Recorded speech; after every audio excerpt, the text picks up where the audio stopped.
अस्सलाम वालेकुम दोस्तों, आप देख रहे हैं इंटरेस्टिंग उर्दू कहानियाँ। अगर आपको हमारी कहानियाँ पसंद आती हैं तो चैनल को सब्सक्राइब, वीडियो को लाइक करें और दोस्तों के साथ शेयर ज़रूर करें।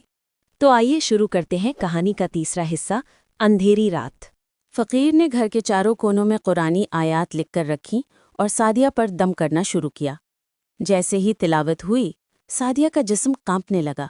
उसकी आवाज़ फिर बदल गई। तुम मुझे रोक नहीं सकते, मैं वापस आऊंगा, ये घर कभी रोशन नहीं रहेगा।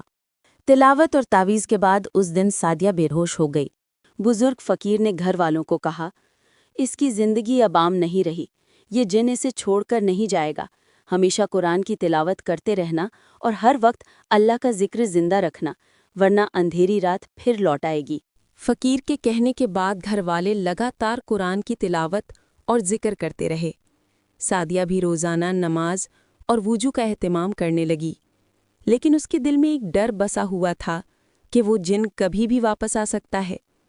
एक चांद रात बाद घर में फिर से भारी हवा चलने लगी। दरीचों की चरमराहट और चीलों की चीख से माहौल और पुरअसरार हो गया। सादिया अपने कमरे में कुरान पकड़कर बैठी थी जब अचानक चिराग बुझ गए और पूरा कमरा अंधेरे में डूब गया। उसी वक्त एक सर्द सा हाथ उसके कंधे पर पड़ा। सादिया ने पलटकर देखा, वो काली परछाई उसके बिल्कुल सामने थी, लेकिन इस दफा उसका चेहरा साफ दिख रहा था।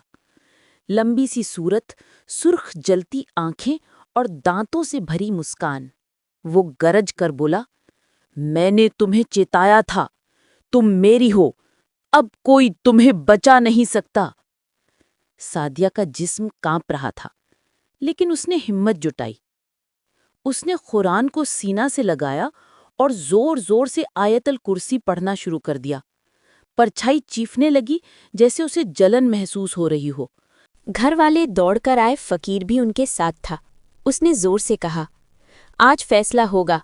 अगर तुम सब ईमान के साथ कुरान की तिलावत करोगे तो ये शयातीन कभी वापस नहीं आएंगे। सबने मिलकर तिलावत शुरू की। हर लफ्ज़ के साथ घर में रोशनी फैलती गई।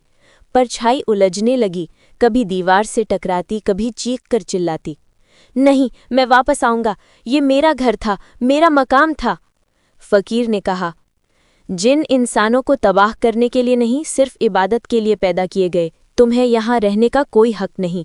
अल्लाह के हुक्म से निकल जाओ। जिन ने एक आखिरी बार गरज कर सादिया की तरफ देखा और दरवाजे से बाहर निकल गया। उसके निकलते ही घर में एक नई रोशनी भर गई, जैसे अंधेरा हमेशा के लिए खत्म हो गया हो। सादिया बेहोश गिर गई, लेकिन इस दफा जब होश आया तो उसके चेहरे पर सुकून था। उसकी आंखों की सुर्खी गायब थी और उसके चेहरे पर नूर चमक रहा था। फ़कीर ने कहा, ये जिन अब कभी वापस नहीं आएगा, मगर याद रखना, जो घर कुरान और जिक्र से रोशन हो, उसमें अंधेरी रात कभी नहीं उतरती। घर वालों ने सुकून का सांस लिया। सादिया ने अल्लाह का शुक्र अदा किया। उसने समझ लिया कि इंसान की असली ताकत उसका ईमान है और इस ईमान की रोशनी से अंधेरे के तमाम साए मिट जाते हैं। ये थी कहानी अंधेरी रात। अगर ये कहानी आपको पसंद आई है तो हमारे चैनल इंटरेस्टिंग उर्दू कहानियाँ को ज़रूर सब्सक्राइब करें।